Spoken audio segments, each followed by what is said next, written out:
आप सभी को मेरा नमस्कार। तो दोस्तों, आज मैं आपके लिए इस वीडियो में गणेश जी भगवान की कहानी लेकर आई हूँ।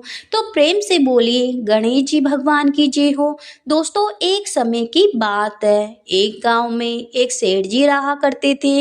वह गणेश जी भगवान के परम भक्त थे। गणेश जी भगवान की भक्ति उन्हें विरासत में पिता से मिली थी। वह रोज गणेश जी महाराज को भोग लगाते, आरती करते, उसके बाद ही कुछ खाया करते थे। गणेश जी भगवान की उन पर विशेष कृपा थी। उनके घर में किसी चीज की कोई कमी नहीं थी। केवल उनकी पत्नी को छोड़कर। उनकी पत्नी का नाम था शांति, पर वह बिल्कुल नाम के विपरीत थी। उसे भगवान की पूजा पाठ करना बिल्कुल पसंद नहीं था। वह रोज सुबह सवेरे चिल्लाती और एक ही बात कहती कि क्या शोर मचा रखा है। रोज घंटी और शंख बजाकर पूरा गांव इकट्ठा कर लोगे क्या। सेठ उसे बहुत समझाता, पर वह कहाँ समझने वाली थी। एक दिन सेठ जी को किसी काम से बाहर जाना पड़ा। उसने अपनी पत्नी से बड़े प्रेम से कहा, शांति, मुझे एक दिन के लिए बाहर जाना है। क्या इतना काम कर देना कि मेरे गणेश जी महाराज को भोग लगाने का ध्यान रखना, नहीं तो मेरे प्रभु भूखे ही रह जाएंगे। शांति ने अनमने से बात को सुनी। जब सेठ चला गया तो उसे एक उल्टी चाल सूझी। उसने सोचा, यदि गणेश जी महाराज को घर से बाहर निकाल दूं तो रोज रोज की आरती, पूजा, भोग और संग की आवाज की झंझट ही खत्म हो जाएगी। उसने घर के पीछे जाकर एक खड्डा खोदा, उसमें गणेश जी महाराज की मूर्ति को दबा दिया और घर में वापस आ गई। सेठ जब घर वापस आए तो उन्होंने मंदिर में गणेश जी महाराज को नहीं देखा।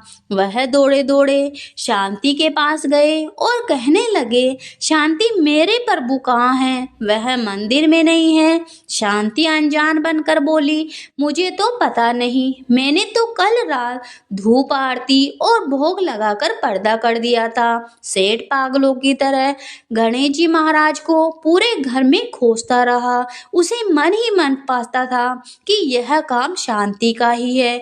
उसे ही मेरी पूजा पाठ बिल्कुल पसंद नहीं थी। उसने शांति से कहा, शांति, यदि मेरे प्रभु नहीं मिले तो मैं खाना पीना छोड़ दूंगा। शांति को लगा एक दो दिन नाटक करेंगी, उसके बाद सब ठीक हो जाएगा। सेठ को रोते बिलखते 7 दिन हो गए।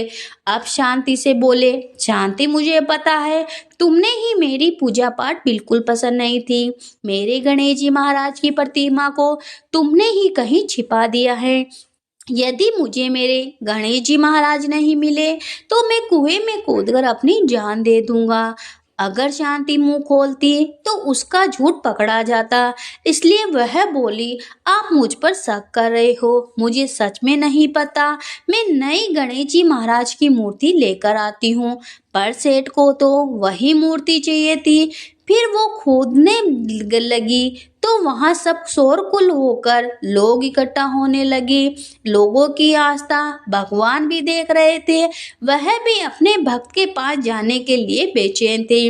उधर सेठ कुएं की पाल पर चढ़ गया। शांति दौड़ी दौड़ी गई। गणेश जी महाराज की प्रतिमा खड्डे से निकालने लगी, पर गणेश जी महाराज खड्डे में नहीं थे, क्योंकि वह गणेश जी महाराज अपनी प्रतिमा स्वयं निकाल कर लाए थे। गणेश जी महाराज एक बालक के रूप में लेकर आए और अपनी प्रतिमा निकालकर उसके पास पहुंचे और बोले, काका, यही प्रतिमा है कि आप इसे ही ढूंढ रहे हो क्या? सेठ ने पीछे मुड़कर देखा तो एक सुंदर के बालक के हाथ में उसके गणेश जी महाराज थे। वह पाल से उतरा और गणेश जी महाराज को गले से लगाया, रोते रोते स्नान कराया और भगवान को मंदिर में स्थापित किया। वह बालक शांति की तरफ देखकर मुस्कुरा रहा था। शांति सोच में पड़ गई कि इस मूर्ति का पता इस बालक को कैसे चला। सेठ के साथ शांति भी अंदर चली गई। सेठ ने रोते रोते बड़े भाव से गणेश जी महाराज को स्थापित किया, पूजा करी और उस बालक का खूब धन्यवाद दिया। बालक, जो कि स्वयं भगवान थे, वह बोले, काका क्या मुझे भोग नहीं लगाओगे? सेठ जी दौड़े दौड़े गए और भोग लेकर आए। जैसे ही भोग लेकर आए तो उसने देखा बालक वहां से जा चुका था और तेज प्रकाश गणेश जी भगवान की प्रतिमा से उदित हो रहा था। शांति को अपनी भूल का पछतावा होने लगा।